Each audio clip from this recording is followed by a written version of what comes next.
My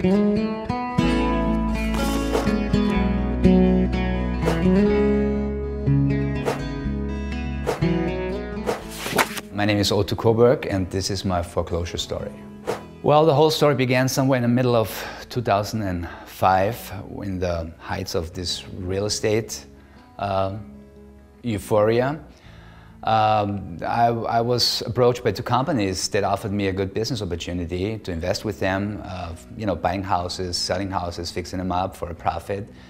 And with the same idea, I went down to the bank, Bank of America it is, and I said, look, I have this and this going on. Do I be able to get any funds? And the suggestion was, you can get it out of your house and we can write you up a loan, and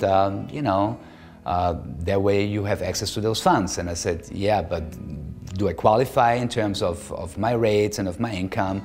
And said, don't worry about it, we will take care of that. So what they did, they altered the value of my home and the value of my income for me to be able to get those funds. For 2 years, those investments went very well, and we all were very happy, including me and also the bank. In about by the end of 2007, when things started to turn around, actually it was a little bit before that, I realized that things had changed at that time, and it was about time for me to get the principal of those two investments back. And I approached those two companies and said, look, I think it's about time our contract will run out and I will want to have my principal back to be able to pay back to the bank. And they said, no, don't worry about it. Everything is fine. We have everything under control. And by the end of 2007, I had to realize there was nothing under control. Both companies actually just wanted to gain some time. They did file for bankruptcy. And by the beginning of 2008, I was kind of stranded with those two investments. I still kept paying to the bank for about 8 months, my monthly payments, including the loss of those $250,000, where it hit a time where I went to the bank and said, look, this and this happened. Those two companies filed for bankruptcy, and I'm stuck with the loss of, it was about $250,000 on my back, and I'm not able to pay you anymore. The banks, their position was, it was all your fault, and you're responsible for that, and there's nothing we can do. By the end of 2008, beginning of 2009, I keep pushing them for a loan modification. And the argument always has been the same. It was your decision. I said, look, it was not my decision on my own. You guys had your hands in it too, because by the end of the day, for the past 3 years, you guys made profit on top of that money. And I think it's just fair for me to offer you that we should share at least the loss. And so I would be able to, keep my house and keep my family in my house, and then deal with the loss on a different scale. The bank, of course, always stood on that high heel and said, look, there's nothing we can do about it. And I said, what about some loan modification?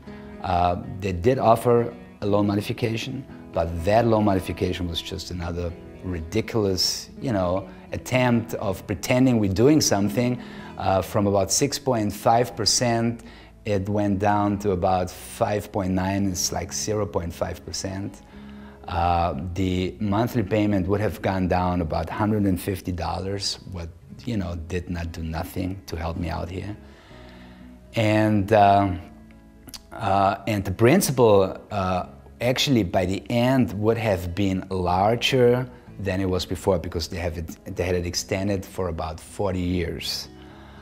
So I told him, I said, what you guys are offering is nothing else than another scam that will, put you more money back in your own pocket, and you're not providing any relief or any help here for me and my family. So since that point on, since January of 2009, this year, I'm trying to push them to, admit some responsibility with it.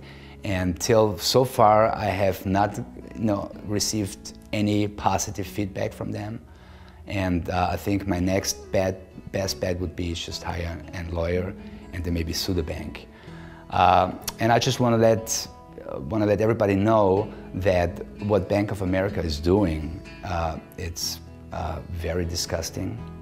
It is scrupulous. They are, with all the money that they have received from us taxpayers, they still are not doing what they're supposed to do, even though, you know, the new government has put out all those news programs, and there is just nothing that has been done, and it's very, very sad.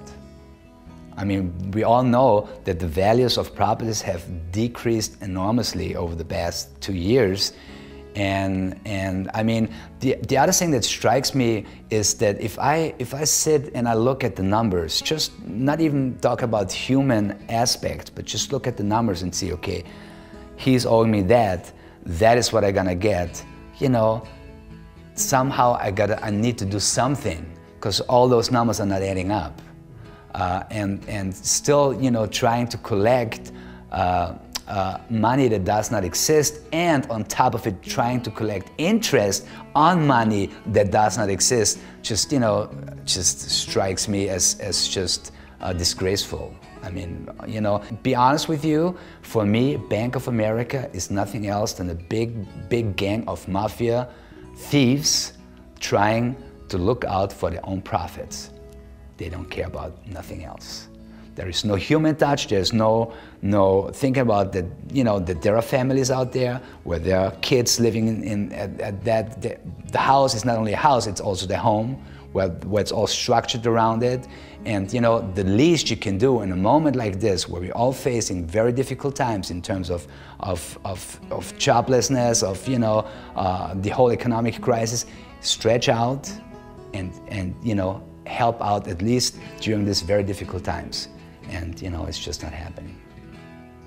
Yeah, I spoke with a lawyer today, and I mean, the option that I have and that I probably will pursue is that sue the bank for, you know, kind of predatory lending, and have them forced on some point or another to admit responsibility in this whole with this whole deal, so that the principal amount would be reduced, and my monthly payment would reach a level that I would be able to pay and, you know, keep my house that way.